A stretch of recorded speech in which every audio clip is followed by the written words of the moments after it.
Name something that gets passed around. A joint. A joint.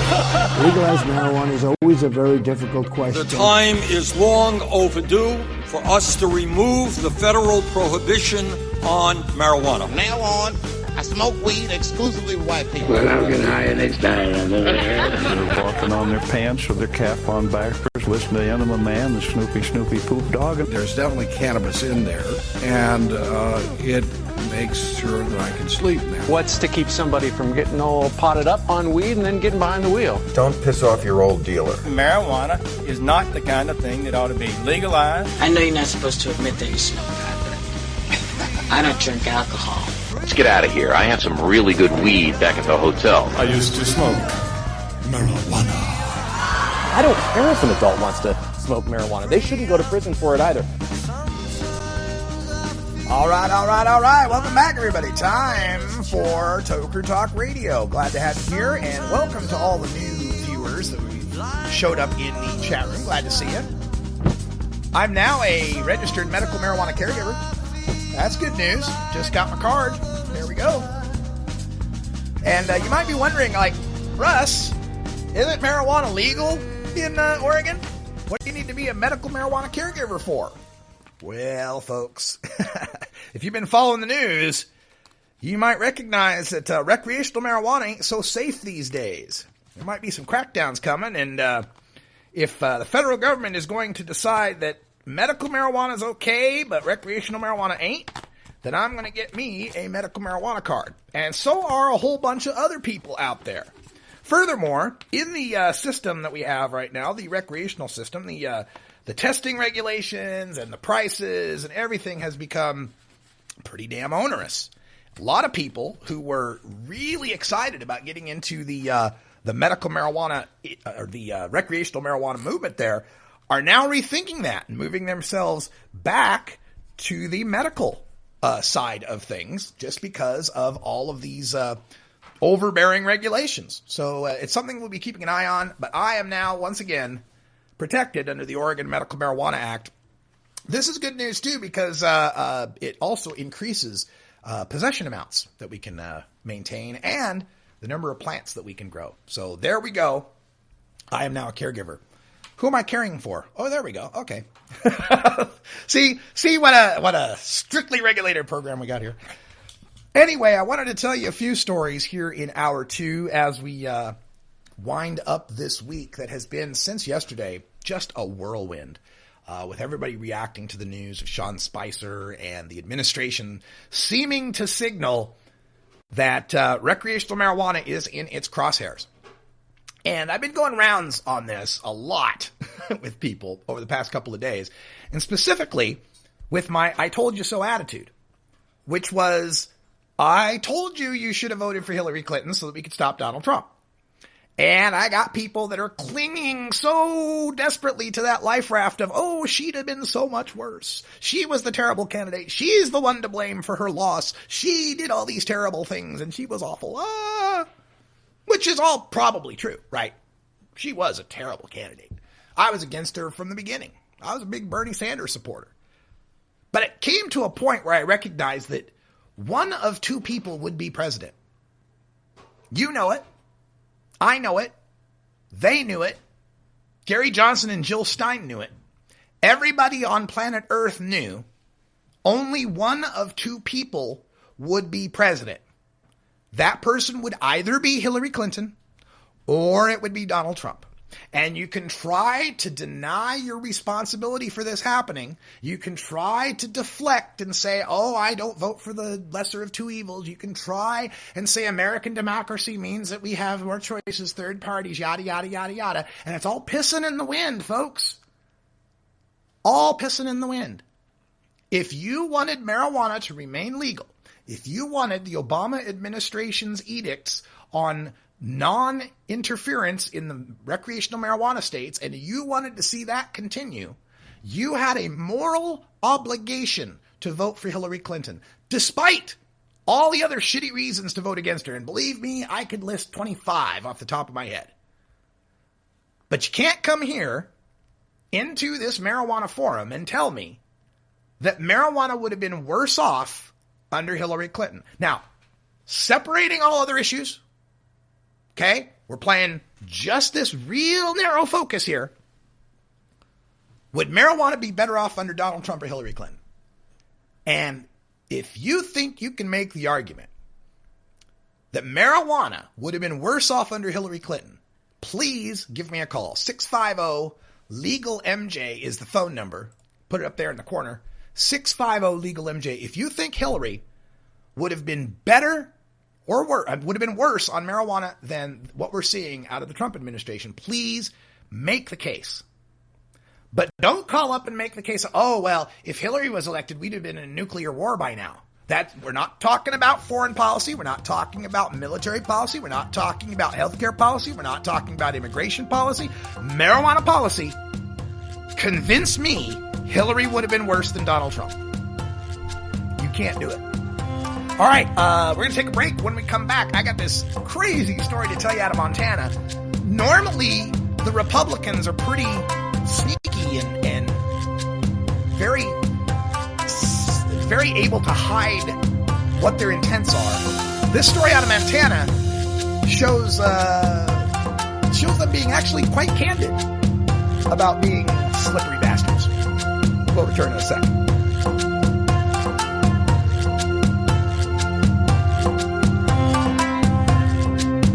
This is the Russ Belville Show on cannabis-radio.com.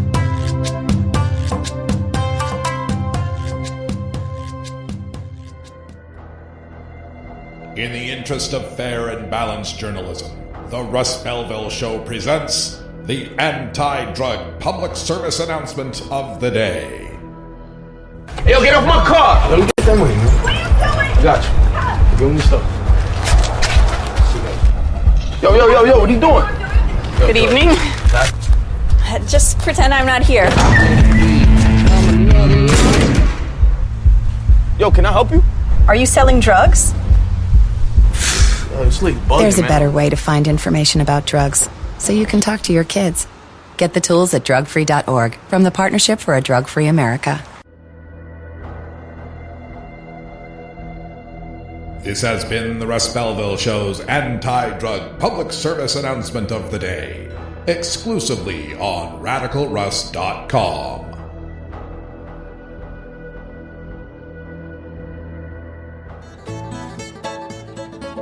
New beginner guitars and banjos are often constructed much better than ones built before your time. Why struggle? Get a new instrument or fix the old one. The trusted professionals at the Fingerboard Extension will evaluate your instrument for free. Repairs are priced for people who work for a living. Stop by the Fingerboard Extension downtown Corvallis at 120 Northwest 2nd Street today, or check out its inventory on the web at fingerboardextension.com. You're listening to the Russ Belville Show. A substance that half Americans think should be legal, and more than 2/3 say the states should be free to regulate. You can find Radical Russ online everywhere. It's time for Cannabis Facts about teen drug use from Robert Platshorn's thesilvertour.org. This message is supported by our donors and Hemp Inc., a public company poised to lead America's hemp revolution at hempinc.com. A recent survey by the U.S. Centers for Disease Control indicates that in states that have legalized medical marijuana, the rate of marijuana consumption among high school students has not increased. In fact, in legal states like Colorado, teen use has actually decreased significantly. It's simply no longer a big deal for teenagers in legal states. This was Cannabis Facts from thesilvertour.org, an educational nonprofit supported by our donors and Hemp Inc., a public company poised to lead America's hemp revolution at hempinc.com.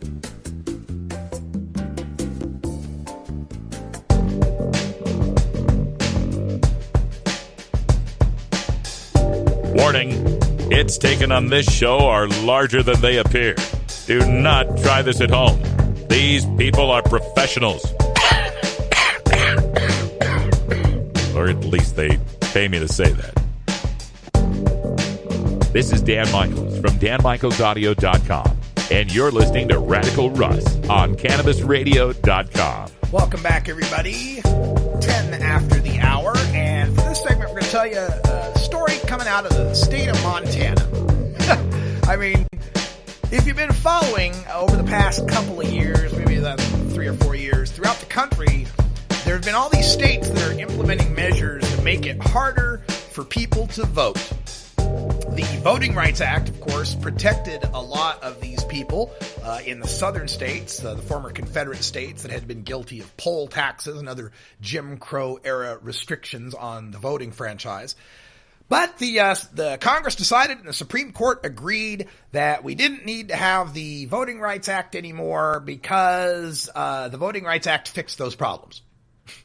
It's kind of like saying because you went out in the rain in an umbrella and didn't get wet, you don't need an umbrella anymore.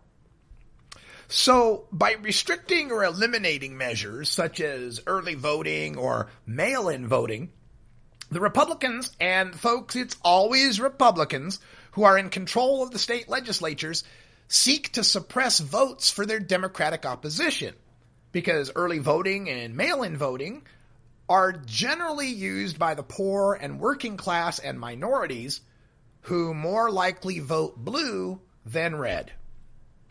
However, GOP officials are rarely open in admitting this. Usually they'll couch it in some phantasms of voter fraud. Oh my God, there's people illegally voting, which have never been proven, never been shown to be any significant problem.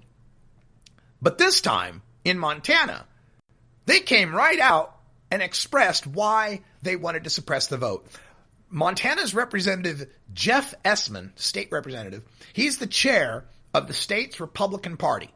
And he sent a letter out warning about a recent bill because one of the Montana U.S. representatives was tapped by Donald Trump to become the new Interior Secretary. So they have to have a special election to replace that seat, to fill that seat.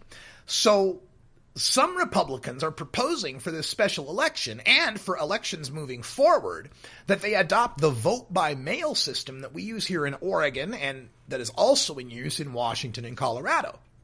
Their point is that they're having an election for just one seat. And it would be a big waste of money to have everyone go to the polls and have the polling people work there and to count, all the stuff involved there. Just go to vote by mail, save ourselves a lot of money. Save the taxpayers a lot of money. But Representative Essman sent a letter out warning that if that vote by mail for special election bill is passed, it would threaten the GOP's power in the state. That's right. He came right out and said it. That we're trying to suppress the vote so we can stay in power. Here's from the letter. I'll read you right from the letter. Quote, all mail ballots give the Democrats an inherent advantage in close elections due to their ability to organize large numbers of unpaid college students and members of public employee unions to gather ballots by going door to door. Just wrap your mind around that. This is a guy complaining about citizens for no pay, unpaid college students and members of public employee unions, citizens volunteering their time to increase participation in the vote. They don't like that because those people vote Democratic. The letter continues, quote, vote by mail is designed to increase participation rates of lower propensity voters. Democrats in Montana perform better than Republican candidates among lower propensity voters, and Republican candidates do better among higher propensity voters. What does that term mean? Low and high propensity voters. Well, a high propensity voter is one who votes often in every election because they're middle class or rich enough to be able to take time off work on a Tuesday and head down and stand in a line for an hour or two and vote, or not even have to stand in a line because they live in a rich district that has lots of polling machines and a well-staffed poll. Meanwhile, the low propensity voters are, the working class and the poor who have jobs to go to on a Tuesday that can't take time off to stand in a line that's usually much longer in their districts because the Republicans underfund and understaff the voting locations there. So again, he's rejecting vote by mail because it would increase participation. We got to reject vote by mail because it would hurt Republicans, because if more people vote, Republicans lose.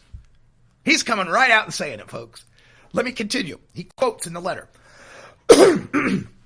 I know that my position will not be popular with many fiscally conservative Republican county commissioners or the sponsor of House Bill 305. They may be well intended, but this bill could be the death of our effort to make Montana a reliably Republican state. It is my job to remind us all of the long-term strategic advantage that passage of this bill would provide to our Democrat opponents for control of our legislature and our statewide elected positions. Make Montana a reliably Republican state. If we let more people vote, we can't establish one-party rule. That's what the guy's saying. And God forbid the Republicans might, change their policies, listen to their voters, come up with policies and ideas that are supported by more voters. Nah, let's just keep the voters we don't like from voting. That's a lot easier. And it's not just that when more voters participate in the elections, the Democrats tend to do better. It's that greater exercise of citizen democracy might lead them to legalize the devil's lettuce. I'm not kidding. According to Montana's Secretary of State, Corey Stapleton, quote, "If you look at the 3 states that have done it, you can see that populism and direct democracy at its best, all 3 states, Oregon, Washington, and Colorado, they do all mail-in ballots, and they're all marijuana all the time states, too. Is that what you want? Because that's what you're going to get." End quote. All marijuana all the time. Yeah, that's right. We're all marijuana all the time. That's all we do in Oregon. Just smoke pot. That's it. Grow pot, smoke pot, sell pot. That's all we do. And again, that's something the voters decided on here. 56% of them decided on that. 55% in Washington. 55% in Colorado. Once again, Republicans telling us they don't like democracy. Because, gosh, when people are listened to and have the power to make laws, they make laws you don't like. They make laws they like. What a concept. So, let me think. What else do Oregon, Washington, and Colorado have? Well, 3 Democratic governors, no Republicans. 5 Democratic senators, 1 Republican. 13 Democratic representatives, 9 Republicans. Minimum wages exceeding the federal minimum wage by $1.75, $2, and $3.75 in Colorado, Oregon, and Washington, respectively. You know, something that helps the working poor. Those 3 states also have legal physician-assisted suicide that helps the terminally ill. They all accepted Obamacare's Medicaid expansion that helps the non-terminally ill. And they're all have, as in their largest cities, they are all sanctuary cities that protect the families of immigrants. Yeah, wow. Ain't it funny how giving the poor and minorities more and easier opportunities to exercise their franchise leads to policies that benefit poor and minorities? Like ending marijuana prohibition that disproportionately impacts the poor and minorities? This is shameful. The Montana Republican Party has no shame.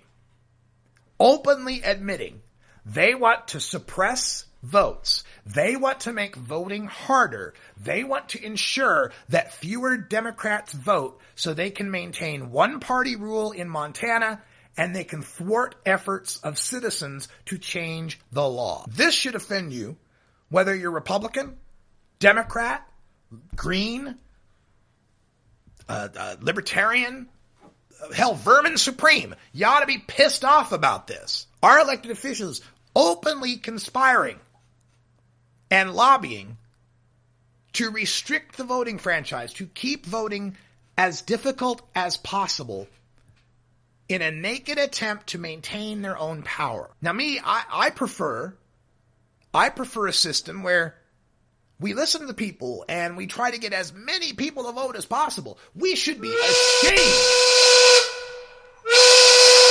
Come out and fight. It is a good day to die. Ah, yes, Chief Dan George. Well, folks, it's 20 after. It's 4:20 here in the Pacific time zone. That means it's time for our union-mandated safety briefing. We wouldn't want OSHA to be pissed off at us, would we? All right, we'll be back in just a moment with more from the world of marijuana here on the Russ Belville Show.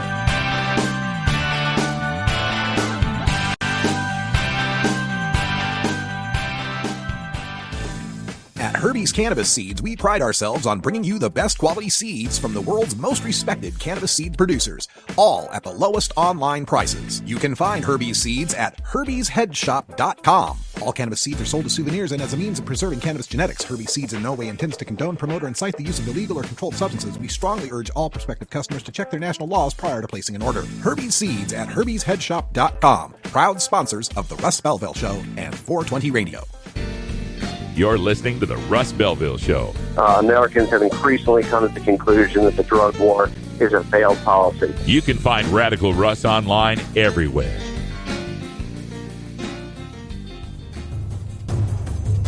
Warning.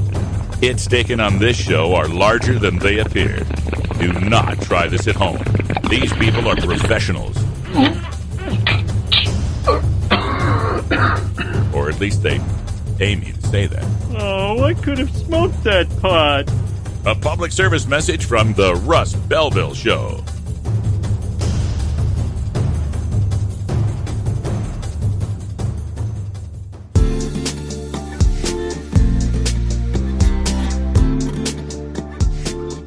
Most of us pirates, we go on vacation to North Dakota, you know, because they've got a town called Argosville. Arr. What are you smoking there, boy? This is Dan Michaels from DanMichaelsAudio.com, and you're listening to Radical Russ on CannabisRadio.com. Welcome back, everybody. It's 22 after the hour, and yep, I'm going back to the subject. I can't let it die. I will not let it die. I got people out there, they're like, get over it, Russ. You should get over it.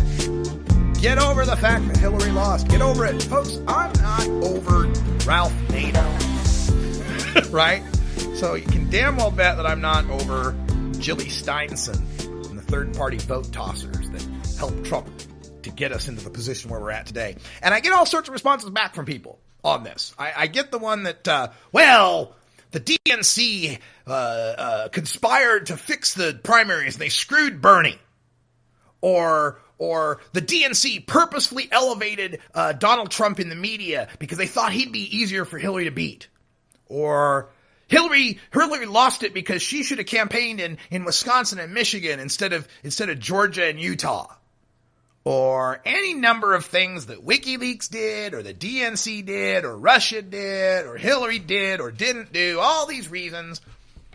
And I also get the response back that even if every third-party voter had voted for Hillary, mathematically she still would have lost. I get it all. I hear it all, folks. But those responses are responses to something I'm not trying to say, a point I'm not trying to make.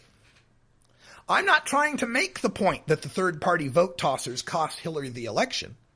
I'm willing to accept that Hillary cost Hillary the election, that Hillary was a shitty candidate who made some colossal mistakes. That's not at issue. I'm not looking at the macro. I'm looking at the micro. I'm looking at you. I'm looking at you and what you did when the shot was there, when the chance was there to stop Trump, and there was only one thing you could have done to stop him. And you know it, and I know it, and they know it. Everyone knows that the only person who would have beaten Donald Trump in the 2016 election is Hillary Clinton. Whether she did or not, whether all the numbers and results that happened flipped to her side would have made a difference is not the point.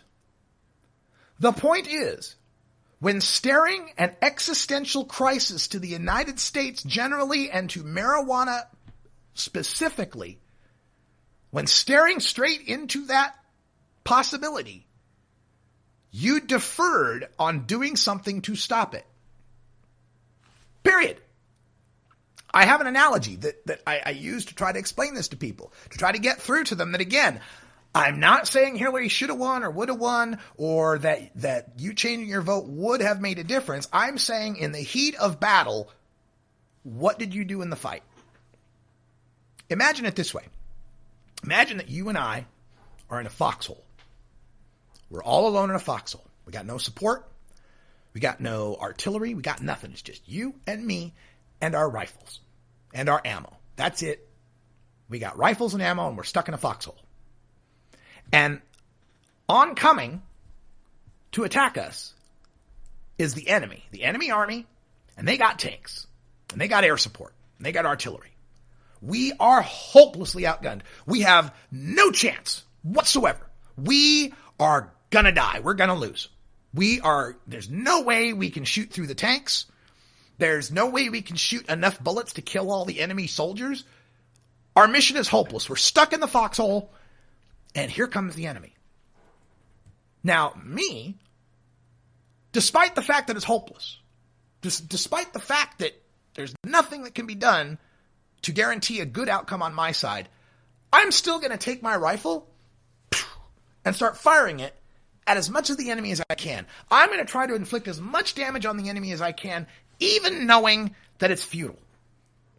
And then I turn and look at you. But you're not firing your rifle at me. And I turn and I go, what the hell are you doing? The enemy's right in front of us. What the hell's wrong with you? And you turn to me and you say, well, I don't think firing the rifle at the enemy is going to make any difference. They're going to kill us anyway. So instead, I've decided that I'm going to fire my rifle straight up into the air in the hopes that it hits an aircraft passing overhead and disables it. And then that aircraft, when it's disabled, goes into a a death spiral and crashes into the enemy, and then we win. And I turn to you and I say, that's impossible. There's no chance in hell. There's no way that's good. We have a better chance shooting at the tanks than you trying to shoot at an airplane that may or may not be passing overhead and hoping that it crash lands into the enemy. And you say, well, I'm sorry, that's just what I'm going to do. And then, after you've been firing up into the air, and I've been firing at the enemy, finally they advance upon us and they capture us. And I turn to you and I say, while we're sitting in the concentration camp, I turn to you and I say, what the hell were you thinking? We were facing death. And the only reasonable thing we could have done to try to avoid that was to shoot at our enemy. And instead, you picked some harebrained cockamamie idea that was impossible and could never, ever succeed. You went with that? Is that when you're going to turn to me and say, well, doesn't matter. Even if I'd have fired my bullets at the enemy, they'd have captured us anyway. Because that's what I hear when you tell me this. Oh, well, Hillary did this and Hillary did that and the Russians and the leaks and the email servers and blah, blah, blah, blah, blah. Yeah, but I don't care about what the enemy's up to. I don't care about what tanks they may be driving. I care about the fact that you had a gun in your hand and the chance to shoot the enemy and you deferred. You had the chance to commit an act that could have had a chance at succeeding, and instead picked an act that had zero chance of succeeding. That's what I'm upset about. I'm upset about this political naivete that too many people have. This magical thinking that if everybody voted third party, then Jill Stein would win.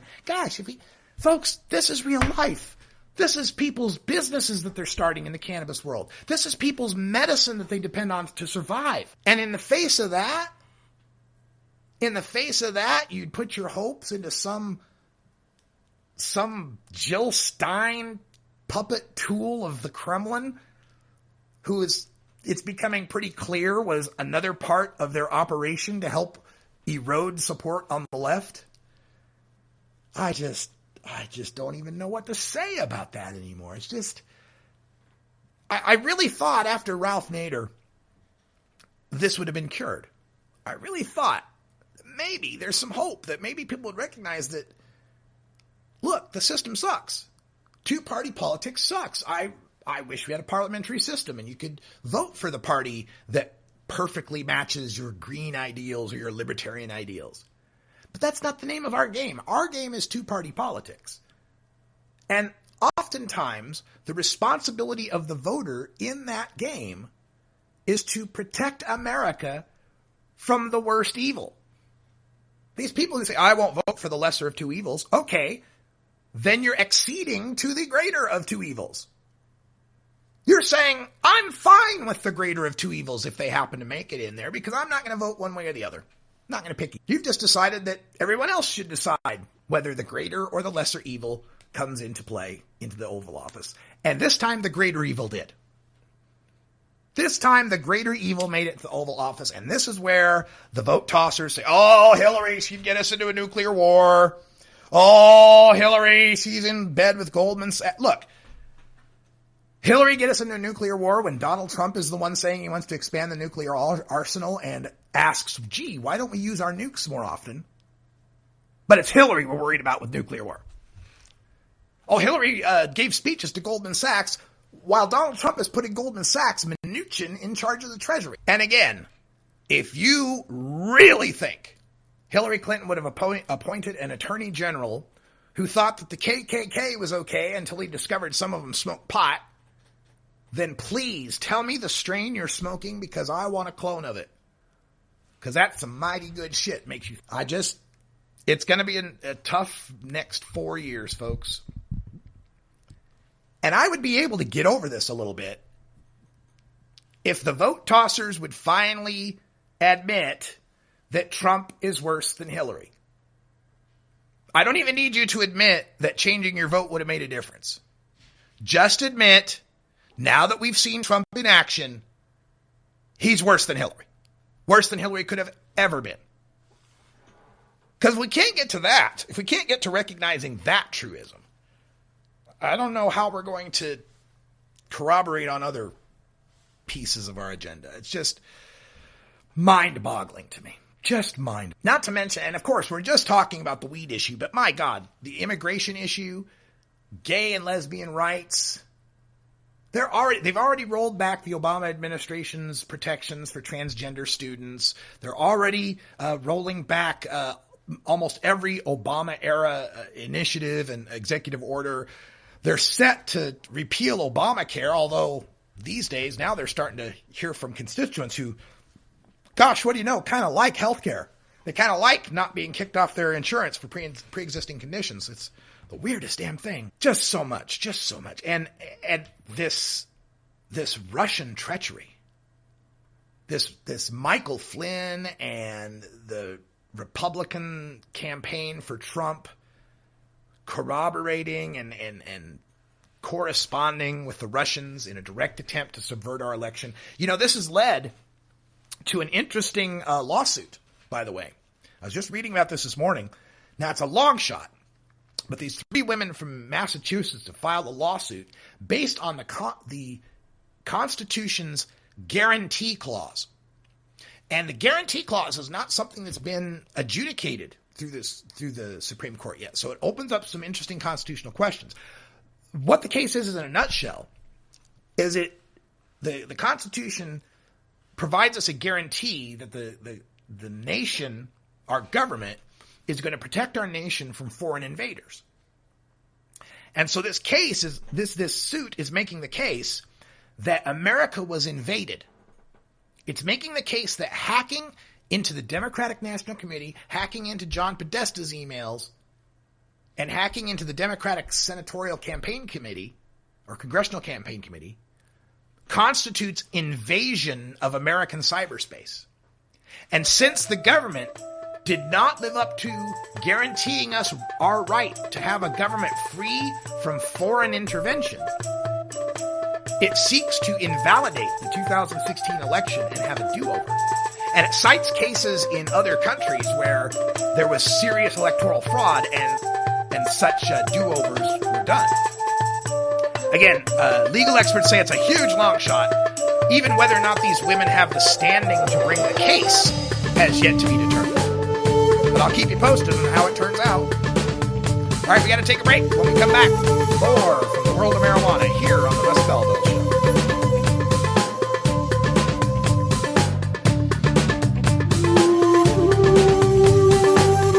This is the Russ Belville Show on cannabis-radio.com.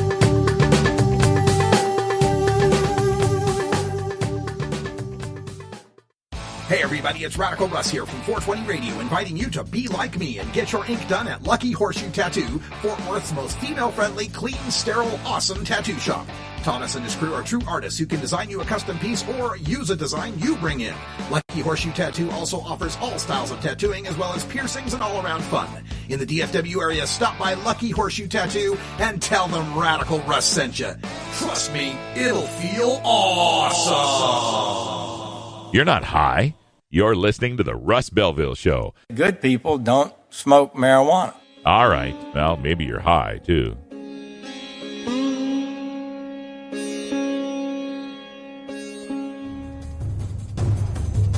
Warning. Hits taken on this show are larger than they appear. Do not try this at home. These people are professionals. Or at least they aim you to say that. I'm sorry, Dave. I'm afraid I can't do that. A public service message from the Russ Belville Show.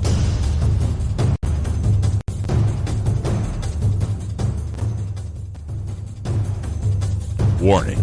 Hits taken on this show are larger than they appear. Do not try this at home. These people are professionals.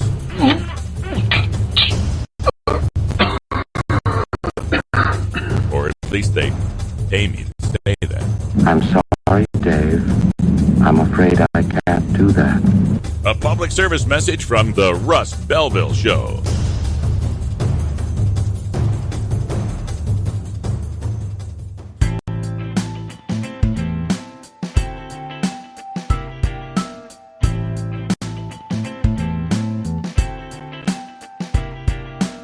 And Blue Blasten Gergen, Pfaffen der Blasten Schnurb Norben. You're tuned into the Russ Belville Show, the voice of the marijuana nation, only on cannabis-radio.com. Welcome back, everybody. 38 after the hour here in beautiful legal Potland, Oregon. As we're winding things up here for this week, it's been quite a upheaval in the political landscape, although it's not something that I didn't predict. I kind of have been telling everybody that this is on its way. And the reason why is because, well, I've been studying marijuana policy and politics for 12 years straight now. 8 to 10 hours a day, 5 to 6 days a week. This is all I do. Read, write, analyze, research, and smoke weed. And part of that research and part of that background is my friendship with the founder of the National Marijuana Reform Movement, the National Organization for the Reform of Marijuana Laws, Keith Straub. And I've had the opportunity to have some great, long, late-night, wine-fueled, doobie-smoking conversations with the man. And he told me lots of stories about the 70s. We talked a lot about the 70s and how the trajectory of marijuana reform exploded throughout that time. In 1969, the Gallup poll found 12% of the American public supported marijuana legalization. 12%. Keith Straub founded NORML in the late 1970, early 1971. And by 1973, after Straub and former Attorney General Ramsey Clark and others, and also on the heels of the Nixon's Schaefer Commission report recommending nationwide decriminalization, those factors combined to lead my home state of Oregon to become the first to decriminalize personal possession in 1973. Now, from 1973 to 1978, 10 other states followed suit, including such conservative states as Mississippi and Nebraska. It was North Carolina even decriminalized marijuana in the 1970s. And the Gallup poll by that time, by the time they get to 1978, the Gallup poll had risen to 36% support. So a tripling of support in just 9 years. And 1/5 of the country, over 1/5 of the country decriminalizing in just 5 years. So the folks at NORML and the people involved with marijuana reform by 1978, they are riding high, pardon the pun, and they are thinking and openly proclaiming that, gosh, marijuana legalization is just around the corner. Gosh, it ought to be legalized by 1983 at this pace. Well, we all know what happened is Ronald Reagan got elected. There was the Just Say No era, war on drugs, etc. But also within that was the rise of cocaine. The cocaine party at NORML, the infamous cocaine party at NORML that brought down Peter Bourne, which was Jimmy Carter's drugs advisor at the time, helped to spur this reaction, this blowback against the liberalization of marijuana laws and the acceptance of drug use in general. President Carter started proposing all sorts of new strict laws, and his Justice Department started cracking down on marijuana traffickers, including my friend Bobby Platshorn, who got sent to prison for, at the time, he was sentenced to 64 years in prison. So cocaine had a lot to do with marijuana and the blowback against its legalization. Not just the cocaine party, but also the rise of Studio 54, disco, that whole scene, and this idea that cocaine was just another party drug, just another fun party drug. I have copies of High Times magazine, starting from 1978, running through 83. You can find advertisements for Coke spoons and advertisements for Coke processors and advertisements for Coke vials and centerfolds of cocaine on mirrors. I mean, it was treated very similarly to marijuana in a lot of the public's mind. In fact, when I was at NORML's headquarters in Washington, D.C., they showed me a very rare edition of a NORCL t-shirt. NORCL, the National Organization for the Reform of Cocaine Laws. That was an idea that was actually floated.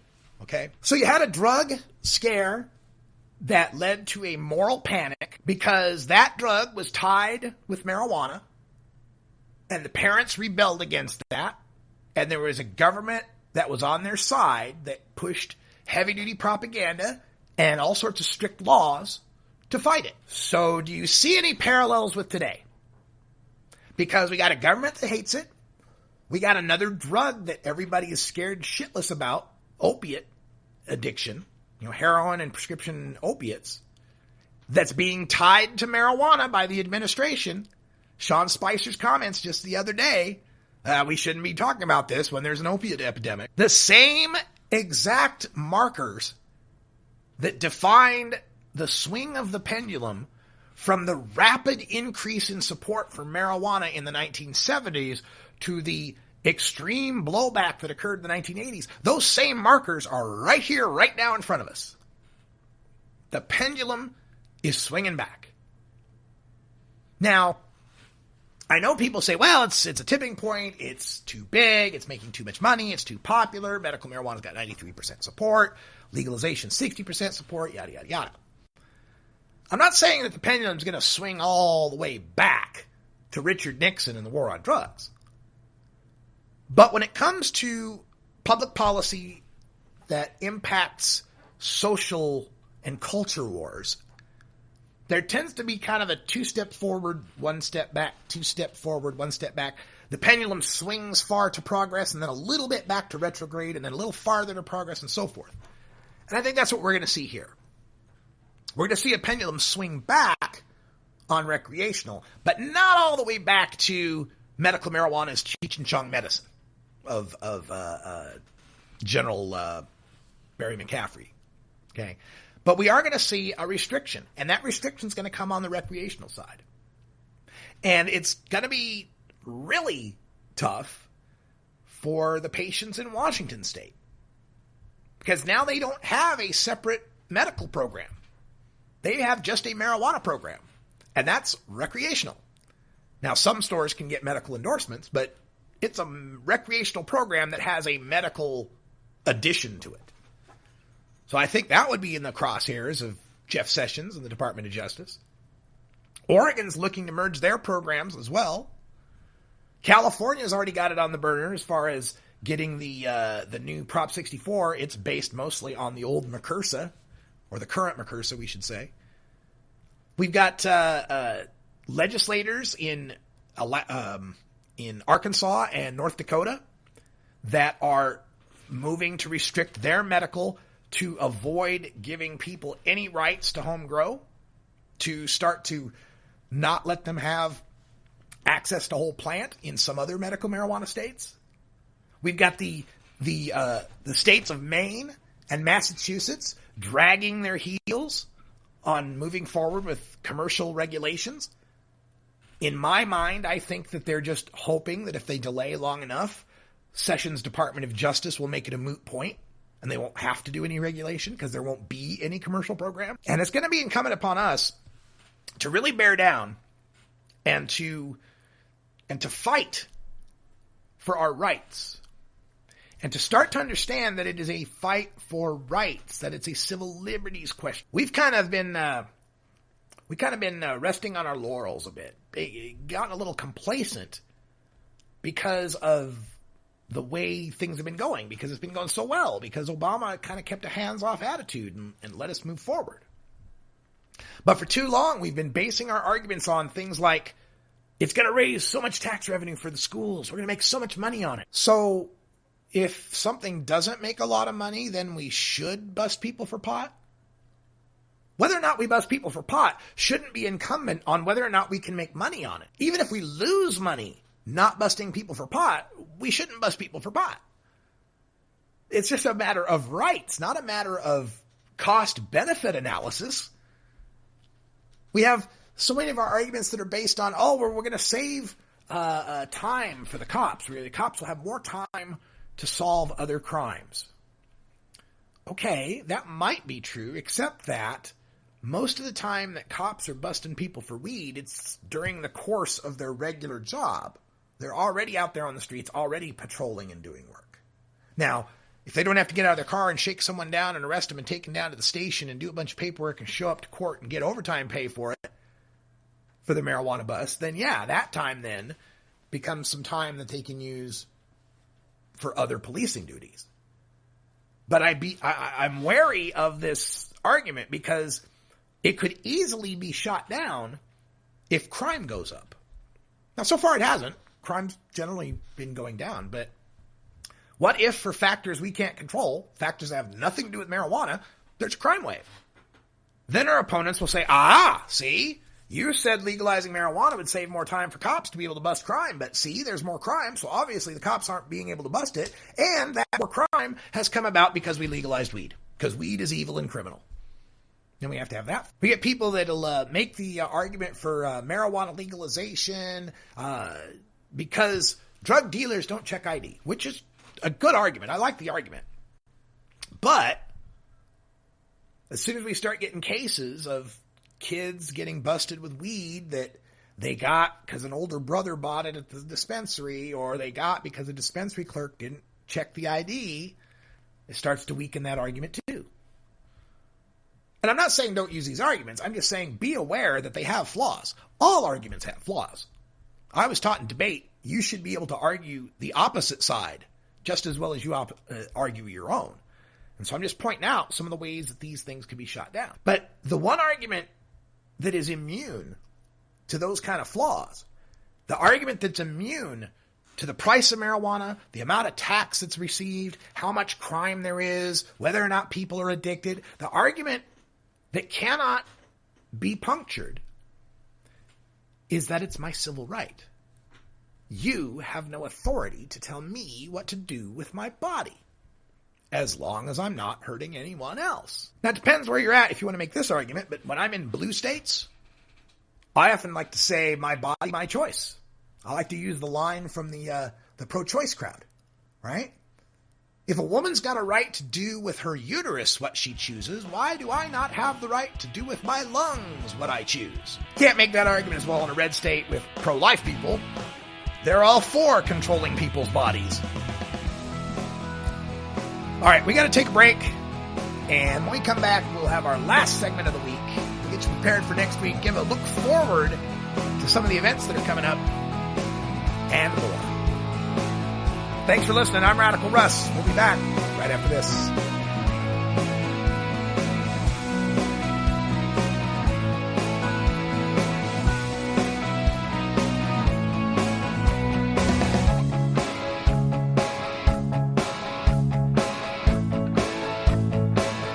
This is the Russ Belville Show on cannabisradio.com.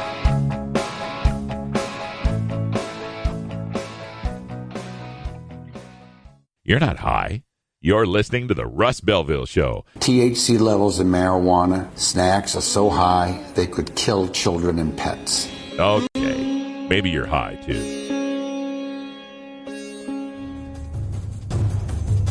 Warning. Hits taken on this show are larger than they appear. Do not try this at home. These people are professionals. Or at least they pay me to say that. Is this right? Just try not to drool quite so much on the end of it. A public service message from the Russ Belville Show.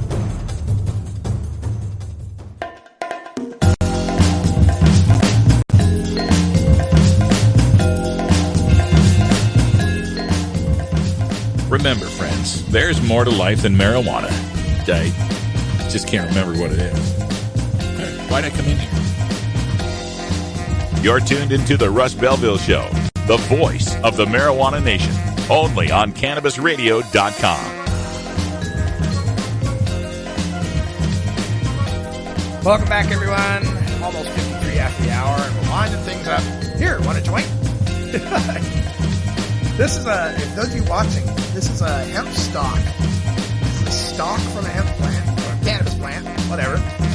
And made by my friend LK. Rest in peace, LK. Little handle there. Beaded kind of a handle on the end. It's about, about 16 inches long. It's great when you're in a big old party situation. You need to pass a joint to someone. You get that extra reach with it, right? Get all the way back here. That's one of the things I love about our community, man. We are some creative MFers, aren't we? Artistic, creative MFers. Speaking of artistic and creative MFers, shout out to Cliff Maynard.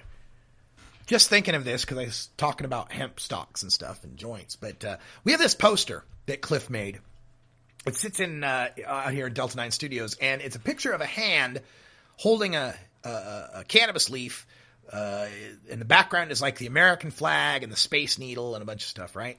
And only when you get real close to it do you recognize that it's made out of roach papers. Like little little torn off bits of roach paper. And he'll collect the ones that are deeply resonated, dark brown, dark black resonated ones, and collect the ones that are, not even yet, smoked, they're white, and every color in between. And you know how they do those mosaics where they take the different colored tiles and they'll make a picture? That's what he does. He takes little scraps of roach paper, seriously, and makes the most beautiful art out of it. It's amazing. So the guy's name is Cliff Maynard. And I think his website is roachpaperart.com. I might be wrong on that. If you look up Cliff Maynard Roach Paper Art, you'll probably find it. But I think it's roachpaperart.com. Just a shout out to Cliff because it's amazing art. I love it. Every time I see it, it's just it makes me so proud of our community and how cool and how artistic so many of us are. I wish that was something we could do when it comes to drugs and drug use, right? For example, in the abortion discussion, right? One of the things that I often like to say is, well, if abortion is such a terrible thing, volunteer your womb for a fetus transplant.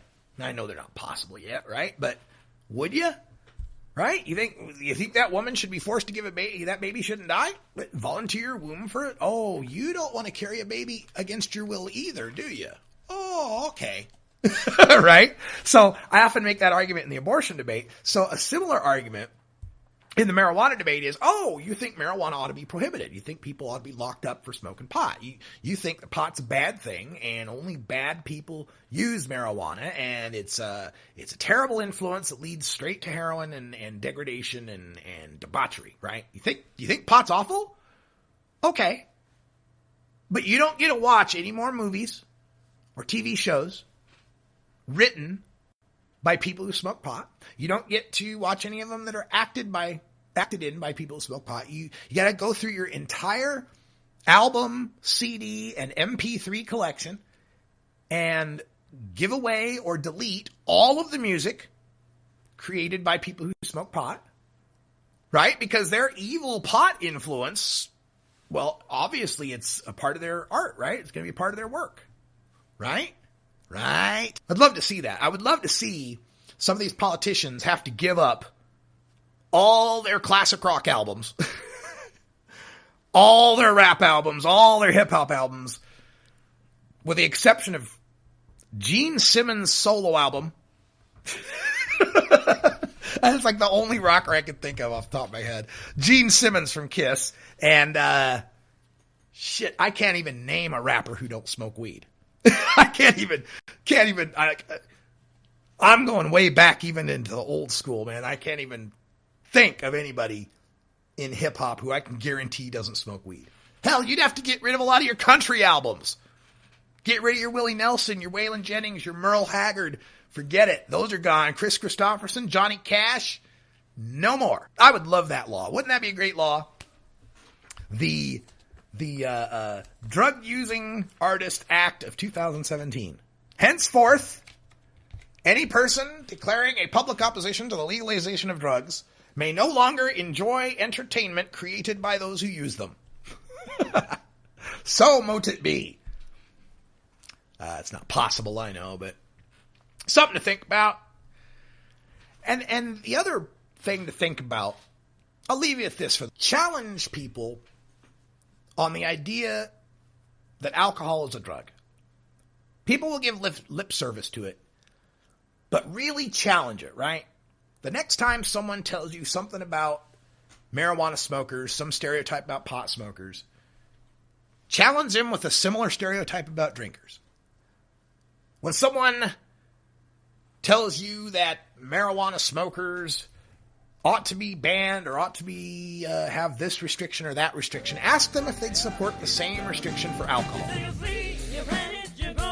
Part of our fight going forward is to move this battle from how much marijuana tax money can make, how many people medical marijuana can heal, how hemp can save the planet.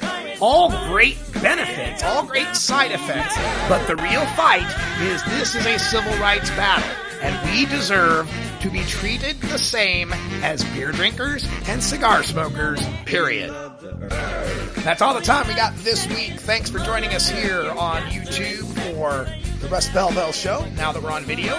Thanks for your patience as I work out all the technical angles of things. It is a one-man show, so I do everything I can.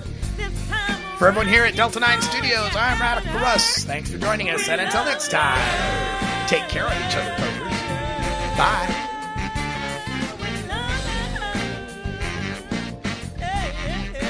This is the Russ Belville Show.